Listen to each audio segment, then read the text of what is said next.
I don't know, but it seemed like every team had an ace on the club years ago.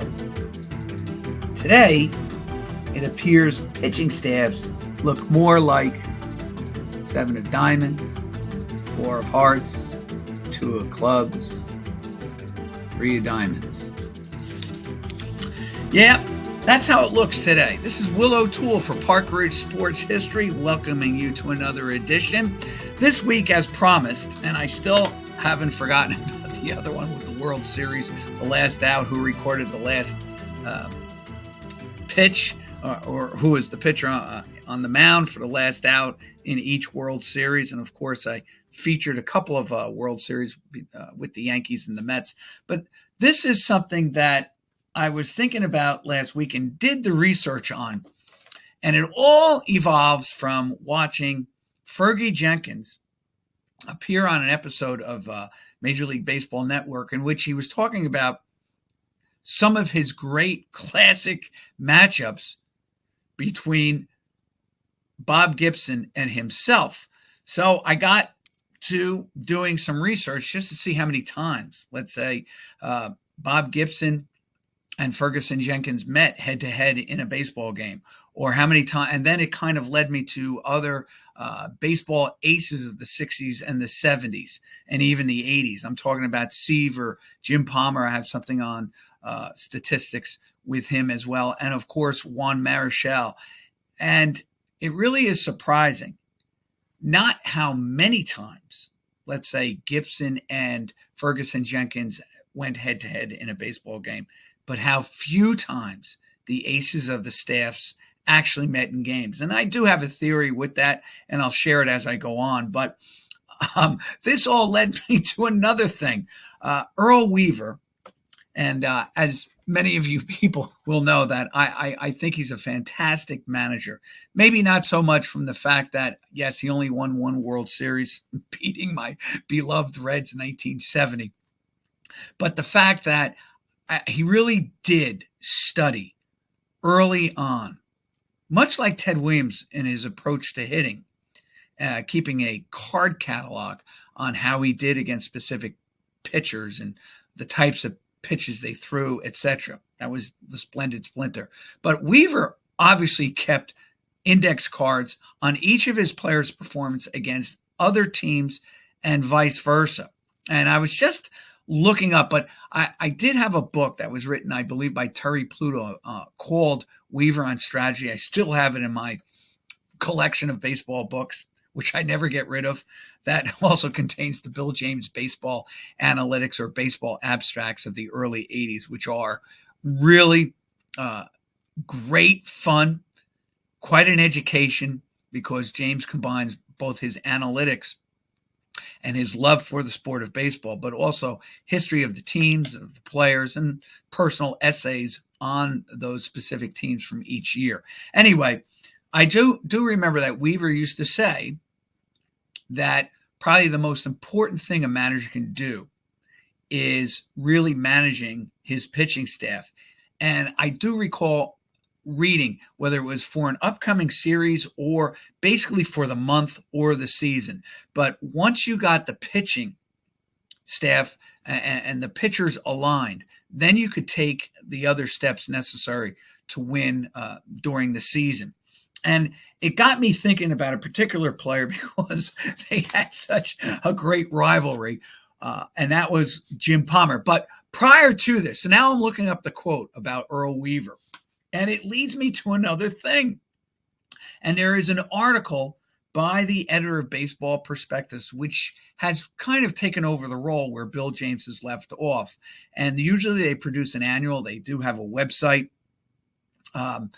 They have an annual on each of the previous season with essays on both the players and the teams, and of course their own analytics, although that's where I really got into the war, reading the Baseball Prospectus, and really not getting, and I gotta be very honest with you, I still haven't really gotten a full handle on war, because as I've pointed out a number of times, I've really taken players of similar nature, a similar performance in a year, And it seems that the war for each individual performance was just not on an equal comparison. I even took one Toronto player who's now playing for Texas, basically mirror back-to-back years. And in fact, his WAR was higher the year before when he didn't finish in the MVP running, nor did he get on the All-Star team. And his statistical stats offensively were a little bit higher in the year that he finished lower in his WAR. And his defensive stats were a little bit higher as well. It's just crazy. Anyway, this one particular writer, he is the founder, I think, of Baseball Prospectus. He was talking about how it wasn't really till the 1960s that pitching staffs evolved. Something that is basically new to me, and I guess it's new to, well, maybe the old timers knew this, but it's kind of something new to me because when I was growing up, we had the 4-man rotation until, as this article stated, the 72 Dodgers introduced like 5 men. And the reason they did it was not because of desperation. It was simply because they had 5 good pitchers who could do it, who should have been in the starting staff. And we're talking about Sutton, Singer, Al Downing, and a couple of others, Joe Moeller and all the rest of it. Actually, these guys I'm very familiar with because when I was doing the research on this, their names were frequently rivals of the starting aces that I was researching. Anyway, he talks about how 1960, they really didn't have, or until 1960s, they really didn't have what we consider a rotation or a starting staff. So I was just wondering about it, and I just took Lefty Grove, Hall of Famer, brilliant pitcher. Grove, of course, was a Hall of Fame, obviously a lefty, pitched for those great Philadelphia A's teams. And in fact, I was just looking at Grove. This is the 1931, when they lost the World Series to the St. Louis Cardinals. They won 107 games that year, lost 45. And just quickly, Lefty Grove would appear in 41 games, start 30, and win 31 games against 4 setbacks. I believe led the league in ERA with a 2.06. Anyway, I was just looking at this, and the other starting pitchers, just going to go over this, were Rube Wahlberg, who had 35 starts, Grove with 30, George Earnshaw, who won 21, he had 30 starts as well. By the way, Wahlberg won 20 games against 12 setbacks. Roy Mahaffey, who was 15-4, Wade Hoyt, 10-5, and then they had Hank McDonald, who was 2-4, but he got 10 starts. So they basically had 3 starters get over 30 starts, or 35, 30, 30. Grove only got 30 starts and won 31 games. That really is amazing. So there seemed to be a pitching rotation there with those 3 stud pitchers who collectively won over 70 games.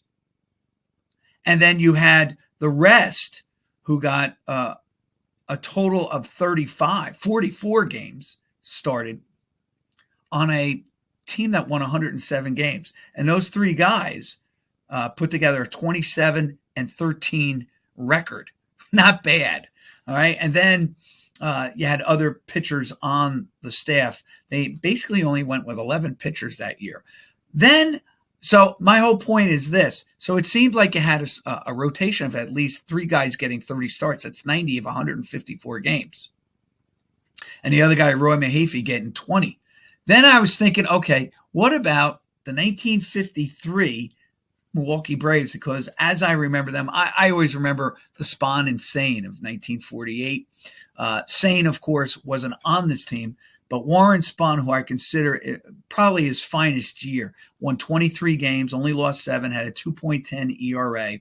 He was age 32. He started 32 games that year and completed 24, Pretty amazing. They had Johnny Antonelli, Max Serkont, Bob Buell, and Jim Wilson, 5 quote-unquote starters. Well, All 5 had at least 20 starts. 4 of them had 25 plus, and 3 of them had 30 starts or more.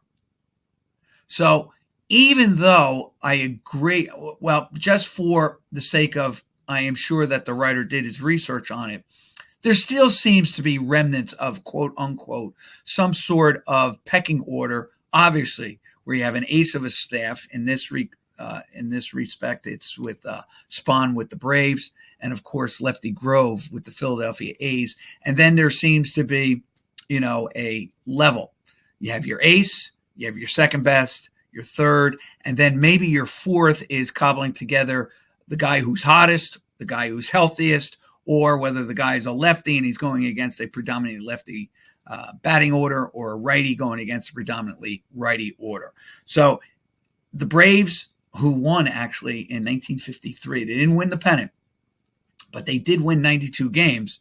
They have 3 pitchers going 30 games each, and 4 getting at least 25 starts. So to me, that is kind of a rotation, so to speak, okay? You're still giving your stud pitcher the most starts, the best chances to win.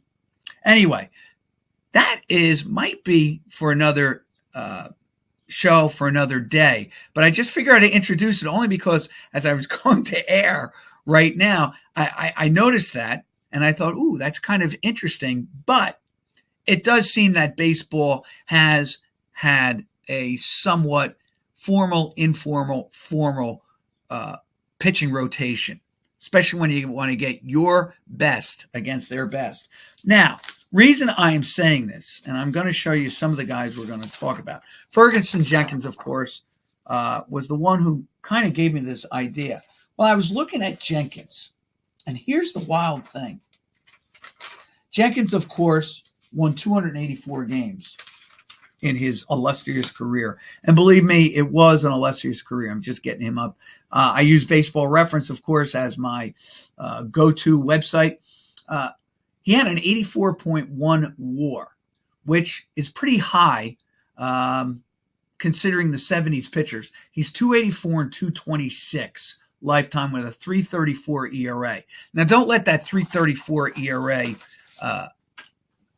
fool you, because he did play in primarily a good hitter's park, which was Wrigley Field. He did play for some, I shouldn't say miserable Cub teams, but teams that maybe at the highest level, there were just some years where they're just totally mediocre and should have been better. You got to remember that this 60s Cubs team, I've talked about it before.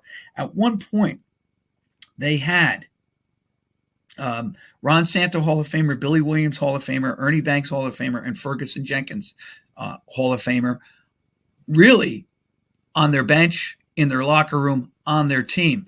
Of course, they gave away Lou Brock, but technically speaking, Fergie wasn't on the team then.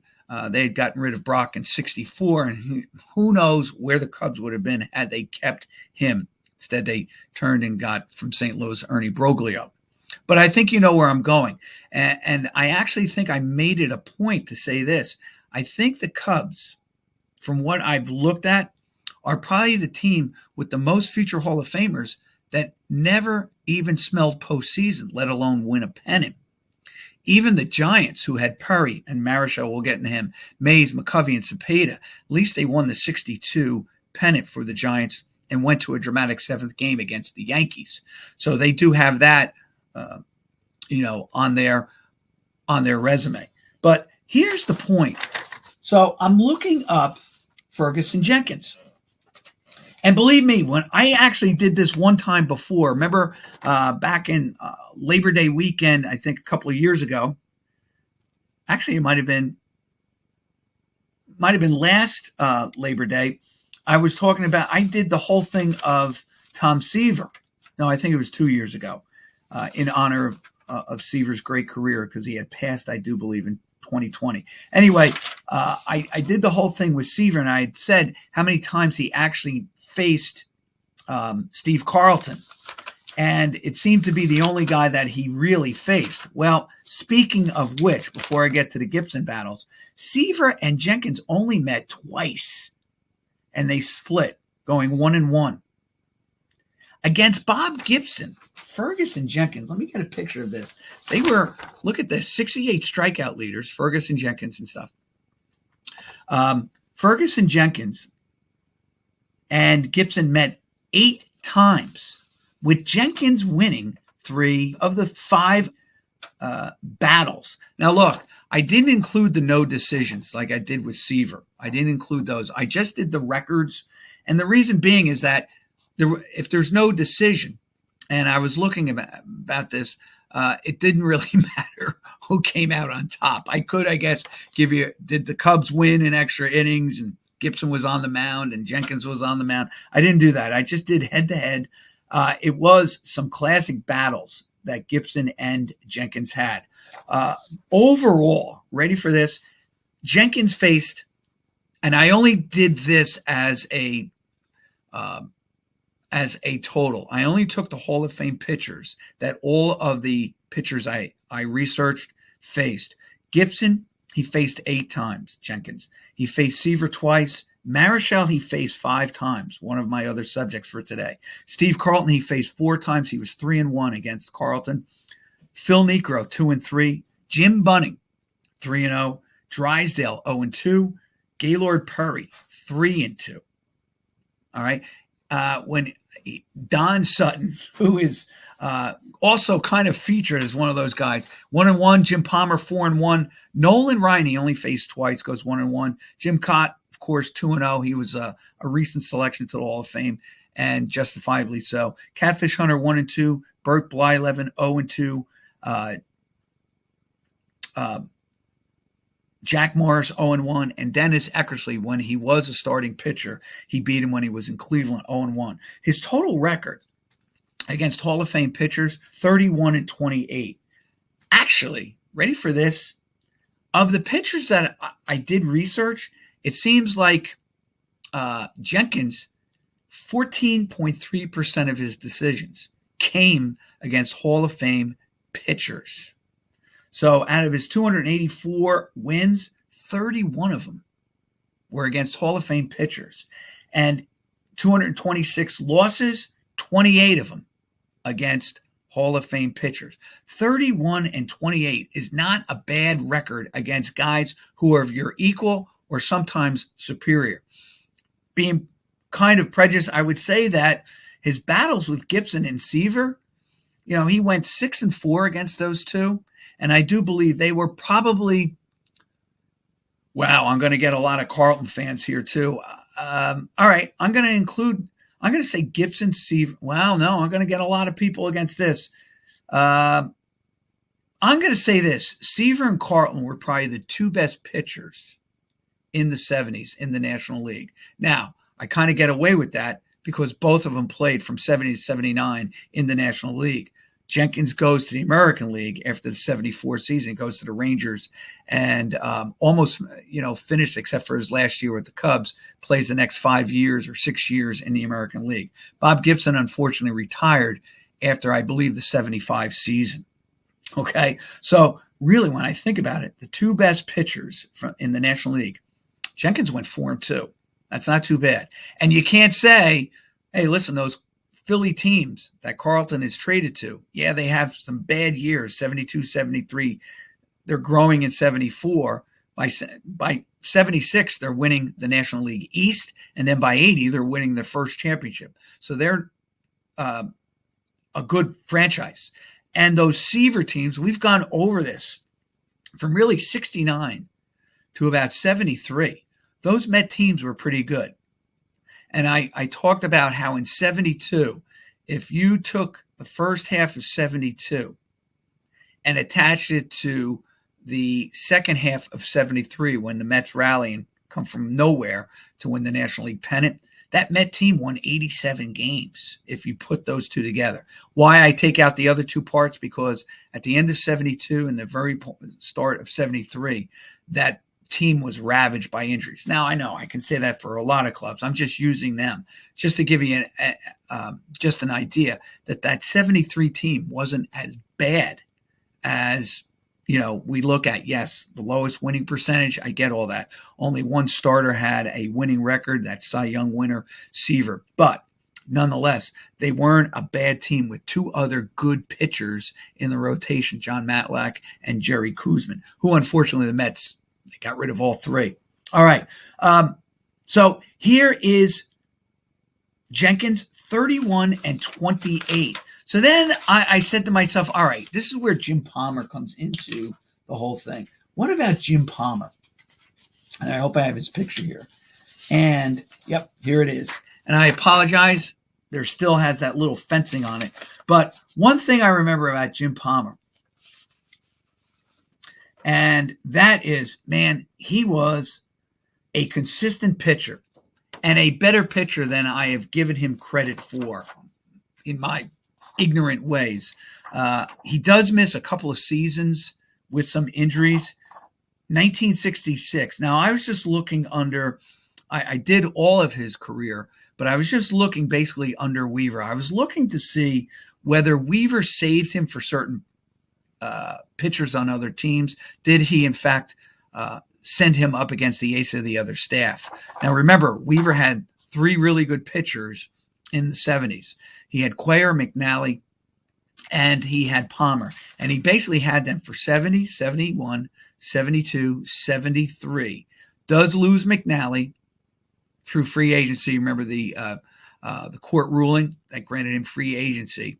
He is able to cobble together still a pretty decent staff. Remember, he traded for Mike Torres, and they do get Ken Holtzman, although Holtzman doesn't really stay with the Orioles, nor does Torres. But basically his anchor on that team was Jim Palmer. And what I was starting to think was this. I'll give you his record. Palmer, again, is another guy who won a total of, let me just give you the accurate record here for Palmer, his stats. He won 268 and 152. I was always kind of disappointed that he didn't hang around to try to win 300. He does finish with a 2.86 ERA. I was, and I still am, kind of fascinated that his WAR is so low in my mind, 68.5, only because of the number of 20-game winning seasons that he had, the number of times he led the league either in innings pitched or ERA. I'll give you a perfect example. He led the league twice in ERA, led the league 3 times in wins, led the league twice in games started, shutouts once, complete games once, and in inning pitch. This was the most fascinating thing to me, and that is he pitched over 300 innings and led the league 3 times pitching over 300 innings, and that's going to be another show, 3 times. And he did it. He accomplished pitching over 300 innings 4 times in his career, and the 4th time he led the league in innings pitched, this is Jim Palmer, he had 296 innings.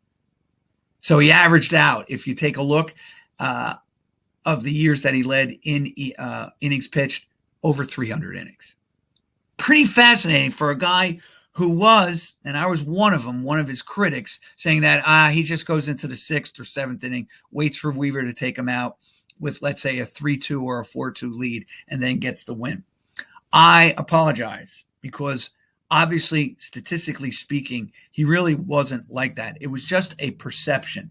And I will tell you this. There's 3 years in Palmer's career where I'm looking at 67 after winning 15 for the Orioles in 66. I think he got hurt in 67 because he was out for the entire 68 season. And then he really didn't pitch all that much. In 74, I think he was hurt too, because he goes 7-12, started 26 games. So I think he did have some arm problems there. That being said, I'm just using baseball reference. If he just had that one season back, 1968, and if he had performed like he did in 1974 during that run, you're talking about another 34 wins for him. Or 30 wins, which would have given him 298, and I think he might have stuck around to win 300. As it is, he has a 638 winning percentage lifetime. He's 48 and 68. He's 50 and 70. He's 116 games over 500. And you can say, well, he played for some great Oriole teams. Yes, he did. But was it the Orioles that made him great? Or did he help make the Orioles great? Because, yes, in 66, the Orioles, he had a 3.46 ERA. He wins 15 games as a 20-year-old. Gets hurt, of course, is out the entire 68 season. In 69, he goes 16-4, and I was looking at that. In his first full year, and this is what I'm saying, the beauty of Weaver, and this is where I'm starting to think that the reason why aces, and this is my theory, aces don't face aces because managers don't want to waste that start. And what I mean is this. Here is Jim Palmer in 1969. He comes back. He never faces a Hall of Fame pitcher in 1969. All right. In 66, he faced faced off against Catfish Hunter twice and goes 1-1. And I really do believe this. I think this. He goes 16-4 for Weaver, 23 starts. I think Weaver was bringing him along and was actually probably doing two things. Getting his arm to full strength, so keeping him injury-free, number one. Not putting extra pressure on him by having him face maybe the stud pitcher in the opponent's team staff, okay? And number three, just, wow, if I have an ace of the staff, now I'm using him as my number three going against maybe a tomato can on the other team. I'm winning. Seaver Palmer does. 16-4, leads the league in winning percentage with 800. And why I say that, well, the next year, 1970, he goes 20-10, and this time he faces 3 Hall of Fame pitchers, goes 1-2. The next year, 71, he hasn't faced 3 Hall of Fame pitchers, he goes 3-0. In 72, he goes 3-1. In 73, 2-1.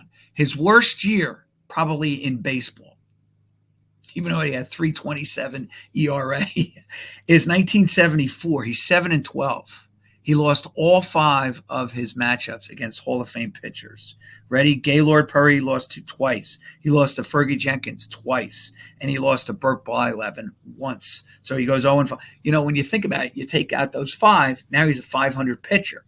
And maybe if he doesn't face those guys, instead of the Orioles, well, they did win the pennant in 74.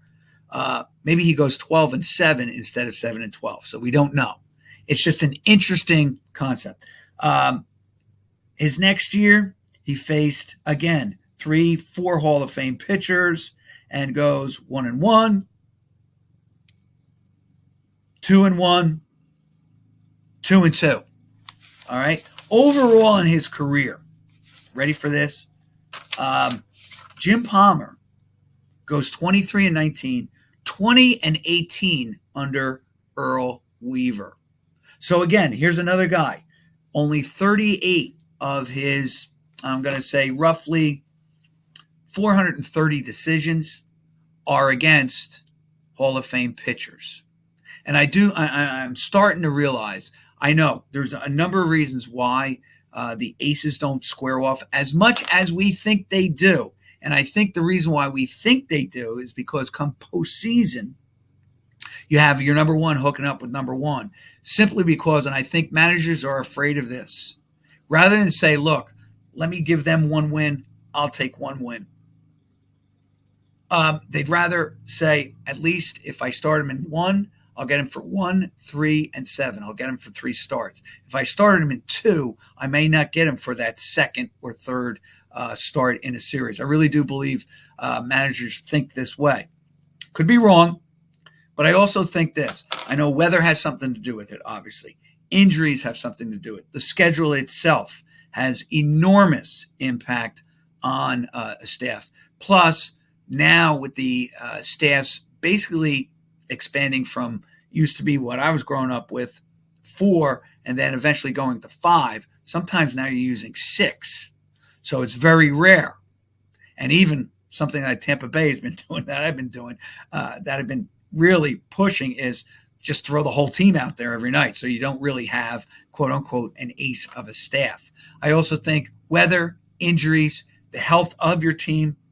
I also think the situation at the time. For instance, maybe you're playing, if you're the best team in the league, the Yankees, you might not want to waste your ace of the staff against the Detroit Tigers. Maybe you save him for a tougher series. Or, maybe the manager says, you know what?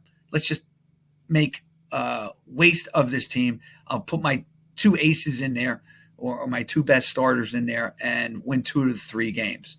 Because I do believe that managers go into these 3-game series. They'll win 1, I'll win 1, and then it's always the rubber game. If you're winning 2 out of every 3, you're playing 667 baseball. Doesn't sound like much. We won 2 out of 3. All right, why didn't we win all 3? Well, it's baseball. But, you win enough of those, and Yankees are proving it. They're winning I had a clip of over 700 baseball, basically winning each series. So a number of reasons why. And without a doubt, this is not just Earl Weaver doing this, or for the most part, Leo DeRocher when he was managing Fergie Jenkins. I'm talking about other managers as well. I'm going now to one of the great pitchers of all time. And he is so by the way, Fergie on the cover, interestingly enough. And I am going to get to these 2 guys. Now, I don't have the stats necessarily for Don Sutton. He is a 300-game winner, and that's why I really didn't want to do him, because he is a Hall of Famer. But I did do some stats on Bill Singer. And the reason why is that Bill Singer kept showing up in matchups with Palmer, with Jenkins, with Ken Holtzman, who I do have as well. Here's Ken Holtzman, who is a very underrated pitcher. All right? And I'm going to get to him in a couple of seconds. If not, I'll get to this. I'll make this into a 2-parter for next week. But I want to get into Juan Marichal, and I apologize. It's not the best. This is the old Kellogg's one. I had to do this one simply because they really did. Kellogg's did a nice back. They didn't have cartoons, but they had the stats. They had everything on the guy. And here is one of his contemporaries, Fergie Jenkins. Here is Marichal. I had to use a separate sheet of paper. First of all, you talk about a player that not only was thrown to the wolves, but I better say this before, I interrupt myself or I don't have enough time. Marichal is probably, and even I did it as I was talking about this show, probably one of the most underrated great pitchers of the last 50, 60 years. And why do I say that? Well, not only does Marichal face quite a few Hall of Fame pitchers, he does it with unbelievable aplomb. He finished 31-16 against Hall of Fame pitchers in his career. And you're talking about him going against Sutton a number of times. Okay, we'll put him as a tier 2 Hall of Famer. Gaylord Perry, another, well, I shouldn't say Perry, they were teammates. Ferguson Jenkins.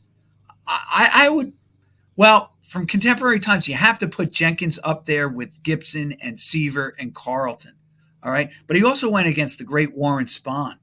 And in fact, in his first few years, ready for this? I hope I have it here. 1960, his first, Marichal gets off to a 4-0 start.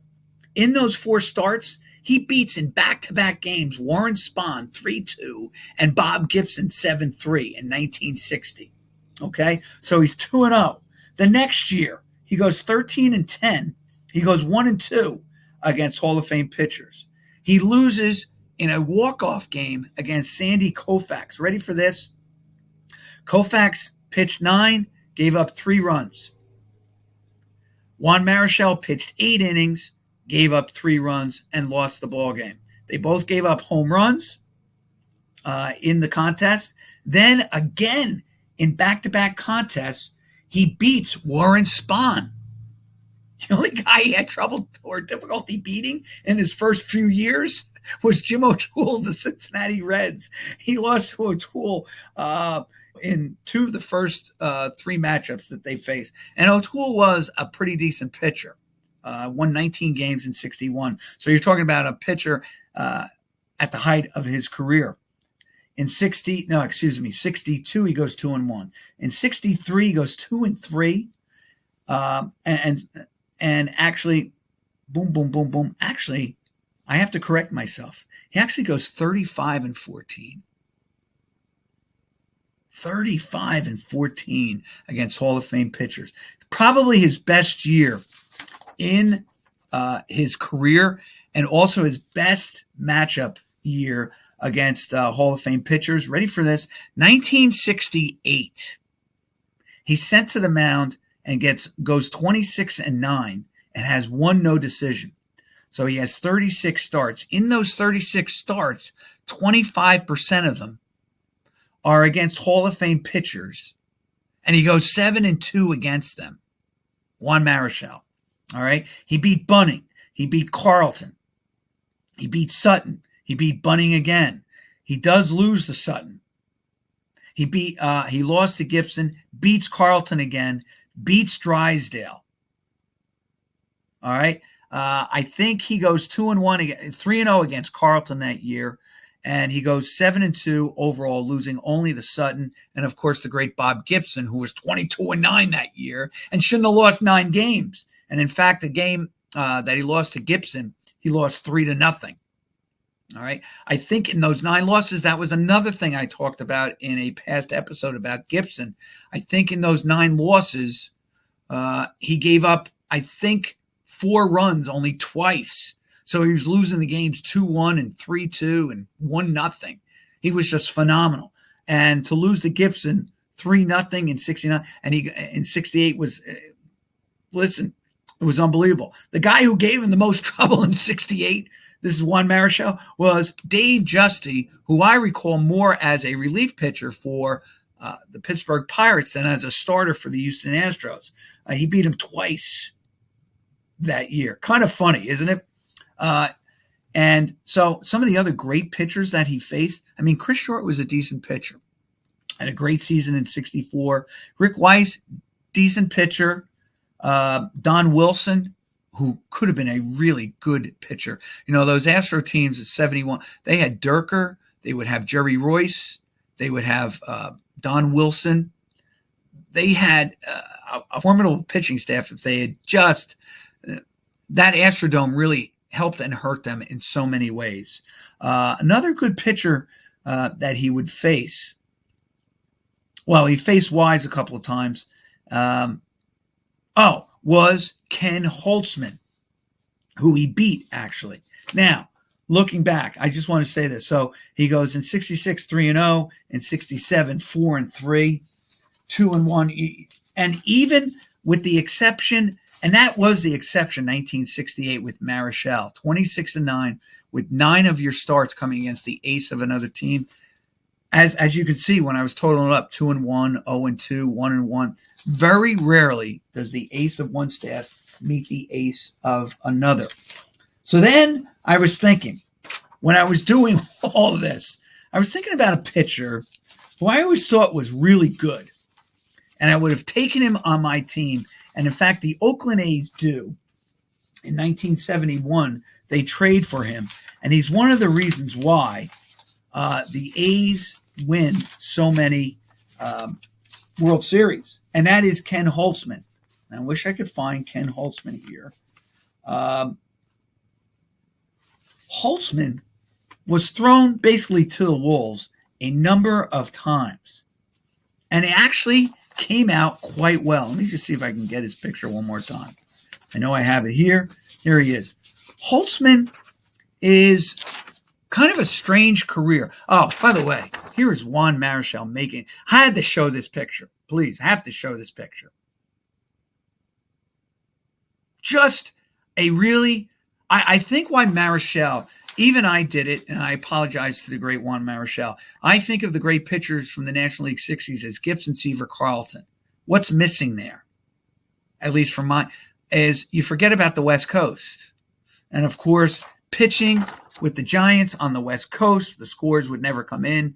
when you got the papers in the morning and all the rest of it. Ken Holtzman was a really good pitcher. Now, he might not have been an ace. According to all of the facts and figures and statistics, he might not be a Hall of Famer. But I will tell you this. Ken Holtzman was a winner. And yes, he does have a winning record. He goes basically over 500. And I don't have his statistics. You know what? I'll get those next week rather than shuffling through all my paperwork and stuff. He finished 174 and 150. His career, though, was he only had one 20-game season with the Oakland A's. But here's the deal. In 66, he's 11 and 15, or 11 and 16 for a Cub team. Then he goes 9 and 0. The Cubs should have thought they had something there. So in 2 years, he goes 20 and 16. He follows that going 11 and 14. But then he has two back-to-back 17-win seasons for the Cubbies. In 71, I think this is what happened. They soured on him. He went 9 and 15.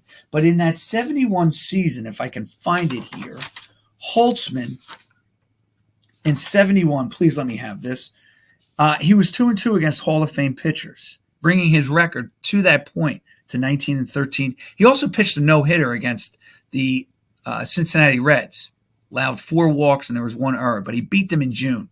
That was really the high watermark for his season that year. He does finish 9 and 15. Gets traded for Rick Monday. Probably a huge mistake, obviously, by the Cubs, because in those years he spent in Oakland, 4 full years, ready for this, 40, he wins 30. He wins 77 games for the A's, 24-31 against 55 setbacks.